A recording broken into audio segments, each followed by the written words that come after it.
Our second speaker today is Jon Axline. Jon received his master's in American history from Montana State University in Bozeman and currently works as a cultural resource specialist and historian at the Department of Transportation. In his talk titled The Montana Film, Jon will discuss how, in 1950, the general manager of the Great Falls American Legion baseball team, Nick Mariana, saw and captured footage of the first unidentified flying object, UFO, ever taken. Jon, you have the floor. All right, good. Well, good morning, everybody. You already had kind of an introduction to this morning at the breakfast, so I hope you get something out of this one too. So, as I say, my name's Jon Axline. I've been the historian at the Department of Transportation for long time, haven't I, Laura? And but you know, even historians have guilty pleasures, and this is definitely a guilty pleasure. First off, I just want to say I'm a skeptic. I don't hold with the conspiracy theories about this, but like I said, it's a guilty pleasure, and I've never seen one. So I'll just say right off the bat that I've never seen one. I always hoped to, but I guess was in the right place at the right time. But while I've never seen one, I've sure read a lot about them over the years, much to the chagrin of my parents and grandparents. One of these, when I was 9 years old, my parents bought me this magazine at the grocery store. I didn't ask for it. They just brought it home and said, here, you might be interested in this. And I was, and I read it until it fell apart. And I think they probably regret that decision even now. I would suspect. But to be honest with you, the history of unidentified flying objects is really fascinating to me because it's associated so closely with the Cold War in the late 1940s and 1950s. And I think that's mainly why I like it so well. See, in late June of 1947, a Boise, Idaho private pilot named Kenneth Arnold observed 9 boomerang-shaped objects near Mount Rainier in the Cascades. They came down in the press incorrectly as flying saucers, and they got that title because of the way they were flying. They were kind of skipping along, he said. But what it did was it sparked a flurry of unidentified or UFO sightings all over it, even here in Montana. It's called a flap when you have a flurry of sightings like that. I don't know where they got the name, but it's deep into UFO lore, that term. What I'm going to talk about tonight or today, well, let me just say too that honestly, there was no real good explanation for what people were seeing at that time. A lot of people thought that they were secret aircraft that were being tested. They were secret Soviet aircraft. They were birds, balloons, you name it. It was everything but extraterrestrial. And that theory didn't come into effect until the 1950s, that people started thinking that maybe they were from outer space. I'm not going to get into that. But it's really that inability to really properly identify what people were seeing that had forced the government to create what they called Project Sign in 1948, and they renamed that Project Grudge in 1949. It seems like from the written record that probably the government didn't ever take these things very seriously until 1952, when they created Project Blue Book, which is what most of us have heard about. Gets its title from those little blue books that we used to get in school that we'd write our essays in. How they picked that, I really couldn't tell you. But like I said, I'm a skeptic. But some sightings like the one that Nick Mariana saw and filmed in August 1950, to me are really compelling. Mainly because nobody really knows what he saw. No one has been able to properly identify what's shown on the film that we're going to talk about, or I'm going to talk about today. It's called the Mariana film or the Montana film. It's about 16 seconds of footage, about 10 feet of film that captured the image of two shining objects as they flew behind the water tower of the General Mills elevator complex on the city's north side. It's right by Legion Park. Any of you who are familiar with Great Falls, it's just at the intersection of River Drive and North 25th Street. There's a really nice historic bridge there if you want to get out of the car and look around a little bit that only MDT historians would really appreciate, I'm sure. But the grain silo elevator complex is still there, as is the ballpark. The film is brief, it's grainy, it's in places it's hard to discern the objects that it's shown on it. And I'll show a little clip of that here in just a few seconds that you'll have to look quick and look carefully to see what Mariana filmed. But again, it remains an unknown. Nobody really knows what's shown on the film. It's not what a lot of people thought it might be, and it's been studied extensively over the past 74 years, and it's still classified as an unknown. So I think that's maybe extraterrestrial, maybe not, but at any rate, it's interesting. Okay, this is Nick Mariana. He was the manager of the Great Falls farm baseball team called the Selectrics. And he came to Great Falls from Miles City, where he was born. During World War II, he served in the U.S. Air Force or the Army Air Force. During the war at East Base here in Great Falls, he was a PIO, I guess a public information officer for the most part. He was also really into local sports. He formed a baseball team on the air base, and also was involved in other activities regarding sports around Great Falls. So he was a fairly well-known individual here in town when all this happened. And according to Mariana, the story goes that he was coming down or climbing the steps to his office at the Legion Ballpark on August 15th, 1950, about 11:20 in the morning, when he just happened to look over towards the Anaconda Company refinery across the river from the ballpark. Because he said he did that often because he could see which way the wind was blowing from the smoke that was coming out of the stack, when he noticed a flash. And he saw hovering above the refinery a couple of shiny discs with a notch in them so that you could tell that they were both spinning. And so when he saw that, he decided, I've got my brand new film camera is in the glove compartment of my car. So he ran down the steps to his car to retrieve the camera, yelling at his secretary, Virginia Ronig, to come out and see what he was seeing. And so she did, and apparently she was a witness as well, but it seems like in hindsight, a rather reluctant one. And so the two of them did see that. Mariana did film it, and uh-oh.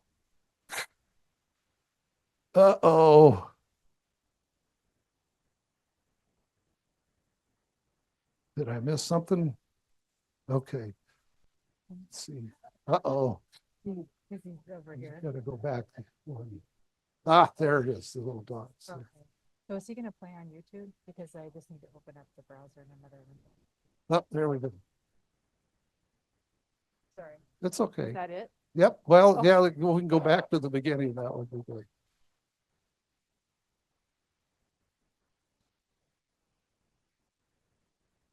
So did you all catch that? Let's see if we can go back and do it again. Yeah, maybe that would help too.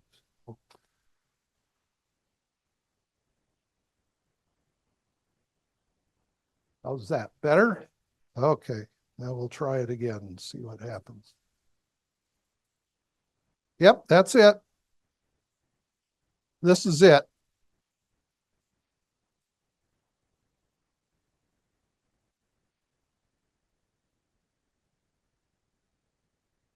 Show you the Montana film. This film. You can't believe how relieved I am right now. Because I thought for sure that I'm going to get up there and it's not going to work. Thank you. But that's it. You know, not very, what we see today is really, well, I'll talk about it here in a second. What we see today may not be the whole film. And that's where the conspiracy part of it comes in that I don't really, well, we'll talk about that. This is the Legion Ballpark in 1950. And you can see the grain elevator complex from General Mills right behind it, and the water tower that's shown in the film as well. Yeah, here's an aerial view of it. I think this ought to work. Here's the ballpark here, and then here's General Mills. And just across the river over here is where Mariana said he first saw the object. So they must have come around, something like that. And he filmed it. Okay, so that's pretty fun, isn't it? He said the two objects looked like two new dimes in the sky, that they seemed to be generating their own light, that there wasn't the reflection of light coming from the sun, because the reflection was coming from a different angle than what the sun was at in the sky at that time. After he got his 16 seconds of film, Mariana sent the film out of state to be processed. And then he reported what he saw to both the Great Falls Leader and the Great Falls Tribune. After that, he got the film back, and then he showed the film around town to different people or different organizations. He belonged to a lot of civic and sports groups around Great Falls at the time. So the film was getting a lot of wide airing here in the Great Falls area. Eventually, probably not too surprising, a couple of Air Force officers from Malmstrom came knocking at his door. And what do you think they wanted? They wanted the film, and he gave them the film to study, which was, you know, he was a good patriot and all that and wanted to help out. So they had the film, they studied it, and they eventually returned it to him, minus some of the footage on the film, Mariana says. And the film footage that's missing is showing them over the refinery spinning.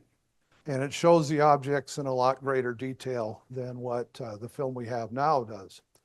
So I would really like to see that if it exists. And according to Mariana, you know, a lot of people around town did see that whole film, not just the 16 seconds that we've got now or whatever it is. So I tend to think that it does exist, that it was probably kept, you know, the Air Force kept it because of the detail it showed. But in any case, it's not part of the film now, which is in the National Archives in Washington, D.C., the original film. Okay. Now, the Air Force didn't really know what it was on there. So they gave contradictory explanations of what the film showed. They said it was either too dark to see anything. Well, we saw it, didn't we? Hard to see, but it was there. Or the objects were weather balloons, which they would have been flying against the wind at that time, so probably not weather balloons. Or they were maybe a couple of F-94 Starfighter fighter jets that showed up just to the north of where these objects had been shortly after Mariana saw the saucers. So the Air Force really didn't have a good explanation either. So Mariana got his film back. He did show it around town quite a bit. There's a lot of press in the Great Falls Leader about it. The Great Falls Tribune tended to kind of poo-poo the whole thing, that it really was a hoax or it wasn't real, but the Leader took it seriously. And so Mariana did get a lot of press at the time these things came out. Some of the other examples of it. So, but then the film kind of goes into limbo for a while until 1950. Well, I take that back. It doesn't really go into limbo, but Mariana again enthusiastically promoted his film. And until later in 1950, the Cosmopolitan magazine, not the Cosmopolitan we see today, obviously, he sued Cosmopolitan for an article it wrote or published about the whole flying saucer hoax. And in that article, they called him, quote, a liar, a prankster, a half-wit, a crank, a publicity hound, and a fanatic. And so Mariana sued the magazine and eventually dropped the lawsuit. So I don't know exactly why he did that, but it would tend to make you think that maybe there was some truth to what the magazine was saying. 1953, Scientists that worked for Douglas Aircraft examined the film at the request of the federal government. His name was Dr. Robert Baker. He was on a loss for what's shown on the film as well. He said, quote, "On the basis of the photographic evidence, the images cannot be explained by any presently known natural phenomenon." That same year, the CIA sponsored something called the Robertson Panel to try and get to the root of what's going on with the whole flying saucer phenomena.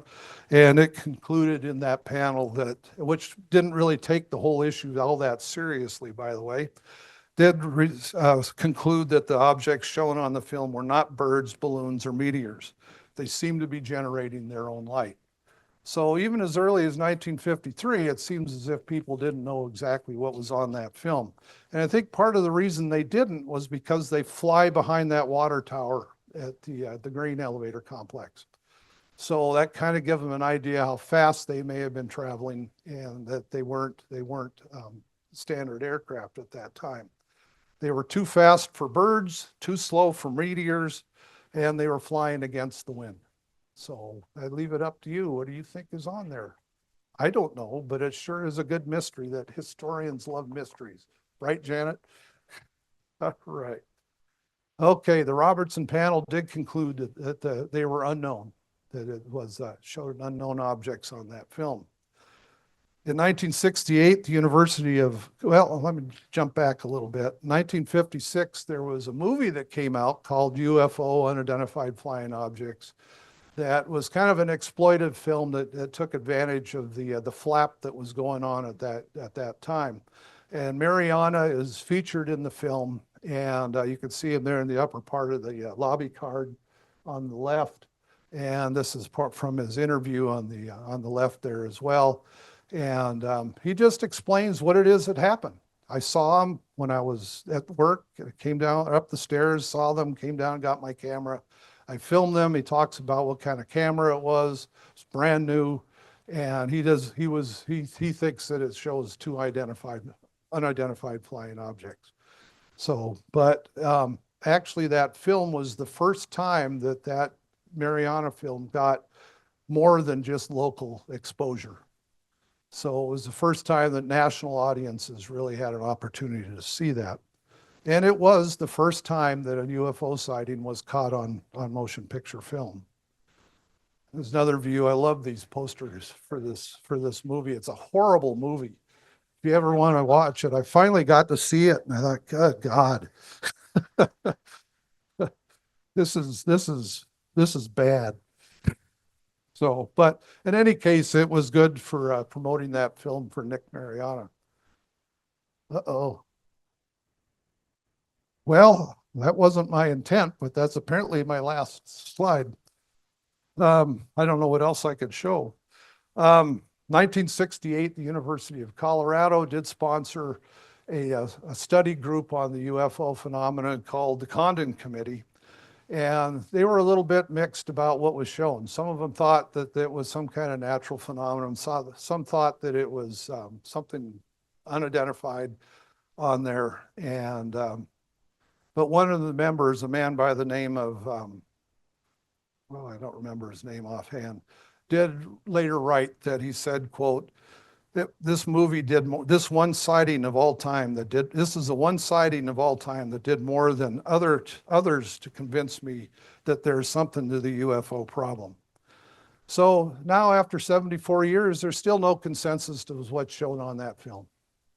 That it's still a mystery and still going to be studied to death probably now that it's more widely available through the internet. But until his death in 1999, Nick Mariana swore the film showed two unidentified flying objects. And that's what he seemed to be mostly known for, is this film that he took in the 16-second film he took in 1950. His former secretary, Virginia Ronig, who supported the claim initially, said later that she didn't remember it. She didn't remember anything about it. All she said was, well, you know, he was kind of a self-promoter. But she died in 2021 up in Inverness here in, I believe Inverness is on the High Line, isn't it? So, but she was from Chester originally, came to Great Falls to go to work as an 18-year-old in 1949. All right. But for a time after Mariana's sighting, the skies over Great Falls were filled with strange objects. The Great Falls Tribune said these people saw flying cigars, glowing bananas, orbs, and flying skyborne tumbleweeds. But, you know, that this film has also had a lasting impact on Great Falls. In 2008, the local Pioneer baseball team changed their name from the Selectrics to the Voyagers, partially in honor of this particular sighting. So, you know, what is shown on the film?